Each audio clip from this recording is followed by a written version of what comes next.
मित्रांनो नमस्कार.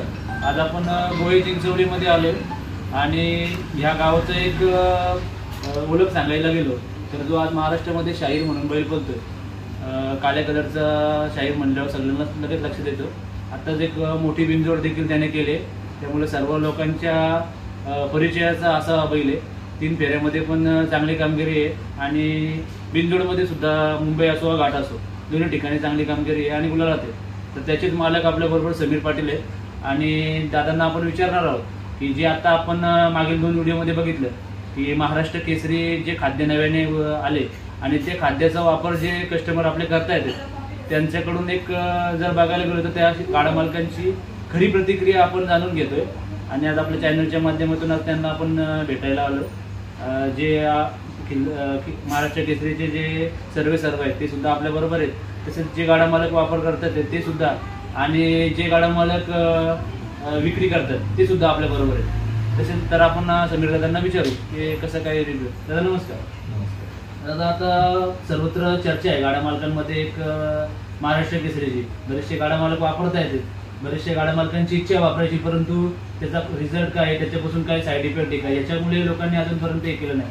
तर आपण सर्व जे गाडा मालक वापरतात त्यांच्याकडून खरी प्रतिक्रिया घेणार आहोत की कसं काय आहे, त्याच्यामधून काय फायदे आहेत, काय तोटे आहेत का, कसं काय. आपण हे महाराष्ट्र केसरी गेल्या वर्षी म्हणजे आपण रेग्युलर हे विक्रेते आहेत आम्हाला त्यांच्याकडून रेग्युलर बैलांचा खुराक चालू असतो आणि ज्यावेळेस त्यांच्याकडे हा प्रोडक्ट आला तर त्यांनी एक सॅम्पल बेसवर आपल्याला एक 10 किलो पहिलं दिलेलं. म्हटलं तुम्ही हा वापरून बघा बैलांसाठी.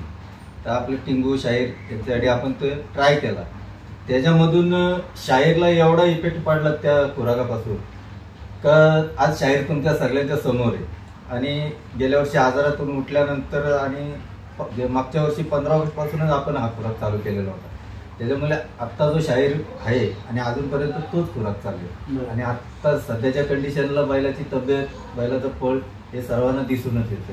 दादा, आता बैल घाटावर आहे, परंतु जेव्हा म्हणजे बैलाचा खुराक तिथे घाटावर कसं काय तिथं पण हा महाराष्ट्र केसरी ज्या वेळेस आपण जातो शर्यतीला वगैरे त्यावेळेस आपण घेऊन जातो बरोबर. म्हणजे जरी बैल घाटावर असला मित्रांनो तरी सुद्धा जो मुंबईचा महाराष्ट्र केसरीचा खुराक आहे तोच बैलाला देते. आणि आज आपण बघू शकता की बैल 1 नंबरमध्ये बोलतोय. मध्यंतरचा काल बैलाचा आजारामध्ये गेला, परंतु त्या आजारामध्ये महाराष्ट्र केसरीची काय मदत झाली का रिकवर होता? हो, महाराष्ट्र केसरीमुळे आज बैल पूर्ण रिकवर होऊन आहे त्या जोमाने परत पडतोय. कारण जो आजार झालेला तो आजारातून बैल लवकर कव्हर होत नाही. म्हणजे मित्रांनो, जो बैलाला लालेचा आजार झाला होता, आपण मागे मुलाखत घेतली होती मोरगाव मैदानामध्ये, त्यावेळेस दादांनी आपल्याला सांगितलं होतं की बैलाला लालेचा आजार झाला आणि त्यातून बैल उठणं खूप अवघड होतं. बऱ्याचशा लोकांची प्रतिक्रिया होती की बैल आता रिकवर होणार नाही, परंतु दादाची मेहनत आणि महाराष्ट्र केसरी खुराकामधून जी त्याला ताकद मिळाली त्याच्यामुळे आज बैल आपल्याला इथपर्यंत नक्कीच बघायला मिळते. इतर काय दादा सांगाल की खुराकामध्ये काय बैलाला अपचनाचा त्रास किंवा काय असं काय होतंय? तर वर्ष तर होऊन गेला बैलाला कधीच अपचनाचा त्रास नाही, पण ह्या खुराकामध्ये बैल पाणी जास्त पितो आणि कधीच असं खुराक टाकून देत नाही. म्हणजे ओव्हरडोस म्हणजे आपण एखाद्या वेळेस बैल चांगला पळायला लागल्यानंतर खुराक वाढवतो, तर तो वाढवल्यानंतर पण त्याला कधी काय त्रास झालेला आणि त्याने कधी खुराक टाकलेला पण म्हणजे आवडीने खातो. म्हणजे एक प्रकारे जर बघायला गेलो मित्रांनो तर नक्कीच बैलांच्या आवडीचं खाद्य आहे. असं नाही की बलजुबरी खायला घालायला लागतं किंवा गोळे करून खायला घालायला लागतं, कधीच नाही. बैलाने ते कधीच नाही केलेलं. म्हणजे एक आवडीने बैल खातो आणि जर बघायला गेलो तर बैलांना जे गरजेचं आहे बैलांच्या शरीराला ते त्यातून मिळतं याचा अर्थ, म्हणून बैल ते आवडीने खातात. सर्व याच्यातून पोषक तत्व जे आपल्या शर्यतीच्या बैलांना पळण्यासाठी ताकद म्हणा, चपळता याच्यासाठी जे पोषक तत्व लागणार आहेत ते या महाराष्ट्र केसरीमध्ये आढळून. आता मित्रांनो जर बघू शकता आपण प्रत्येक गाडा मालकाची प्रतिक्रिया घेतोय, प्रत्येकाची थोडी वेगवेगळी प्रतिक्रिया येते. आपण दीपक शेठ सावंतांना विचारलं, त्यांनी सुद्धा आपल्याला सांगितलं की बैलामध्ये चपलता आणि बैलांमध्ये ताकद निर्माण होते. आज अजय शेठची घेतली, त्यांनी सुद्धा ते सांगितले आणि आता समीर दादांची पण मुलाखत आपण घेतली. त्याच्या म्हणजे प्रत्येक गाडा मालकामध्ये थोडी तरी साम्यता दिसून येते की बैलांमध्ये चपलता आणि ताकद बैलांची वाढते. नक्कीच इथून पुढे बरेचसे गाडा मालकांची आपण प्रतिक्रिया घेणारच आहोत, परंतु समीर दादांनी सुद्धा आपल्याला त्यांचा वेळ दिला आणि जी खरी प्रतिक्रिया होती गाडा मालकांना काय सांगाल की वापरणं योग्य आहे का? हे महाराष्ट्र केसरी हे खाद्य सामान्यातले बैलगाडा मालकांनी वापरावे.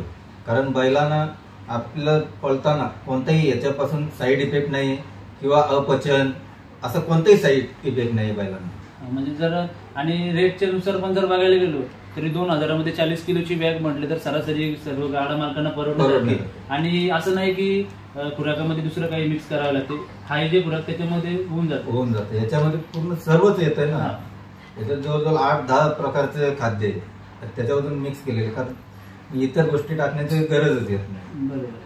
नक्कीच मित्रांनो, आज समीर दादांनी पण आपल्या गाडा मालकांना आवाहन केलं. आपण सुद्धा पुन्हा एकदा चॅनलच्या माध्यमातून सांगू इच्छितो की एकदा गाडा मालकांनी महाराष्ट्र केसरी वापरून बघावं आणि त्याच्यामधून नक्की बैलांना जो काही रिझल्ट मिळतोय की तो स्वतःहून पारखून बघावा, त्यानंतरच या महाराष्ट्र केसरीची आपल्या बैलांना सुरुवात करावी. हीच आम्ही तुम्हाला विनंती करतो. धन्यवाद.